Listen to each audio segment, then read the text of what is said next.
উজ্জয়ী শব্দের অন্য একটি মানে হল বন্ধন থেকে মুক্তি।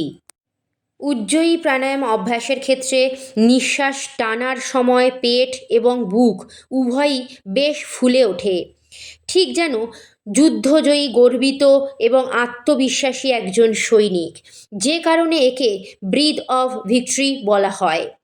শ্বাস প্রশ্বাসের ফলে গলার মধ্যে দিয়ে বাতাস চলাচলের সময় একটা শব্দ তৈরি হয়।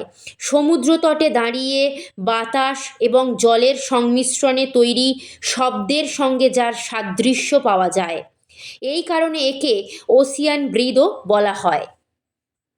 প্রাণায়াম অভ্যাসের সময় গলায় সামান্য বল প্রয়োগ করে একটা সংকোচনের সৃষ্টি করতে হবে, যাতে নিঃশ্বাস টানা বা ছাড়ার সময় শ্বাসনালীতে বায়ু চলাচল অনুভব করা যায়।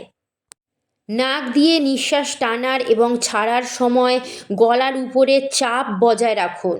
নাক দিয়ে শ্বাস প্রশ্বাসের সময় আপনি লক্ষ্য করবেন গলায় সংকোচনের ফলে একটি মৃদু হিস হিস শব্দ তৈরি হয়, যে কারণে একে অনেক সময় হিসিং ব্রিথও বলা হয়।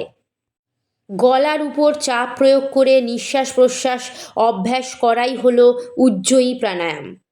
নিয়মিত এই প্রাণায়াম অভ্যাসের ফলে বেশ কিছু উপকার পাওয়া যায়, যেমন ধরুন মনোযোগ এবং সচেতনতা বৃদ্ধি হয়। নিয়মিত অভ্যাসের ফলে মন অনেক বেশি শান্ত এবং শিথিল হয়।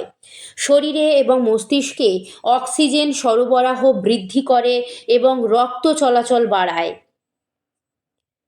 থাইরয়েড সমস্যার সমাধানে সাহায্য করে এবং কণ্ঠস্বর সমৃদ্ধ করে। রোগ প্রতিরোধ ক্ষমতা বাড়িয়ে তোলে। নিয়মিত উজ্জয়ী প্রাণায়াম অভ্যাসের ফলে শারীরিক এবং মানসিকভাবে ইতিবাচক থাকা যায়। জ্বর, সর্দি, কাশি, পেটে সমস্যা, এই ধরনের সমস্যায় লাভজনক উজ্জয়ী প্রাণায়াম। শরীরে এবং মনে সতেজ প্রাণের সঞ্চার করে।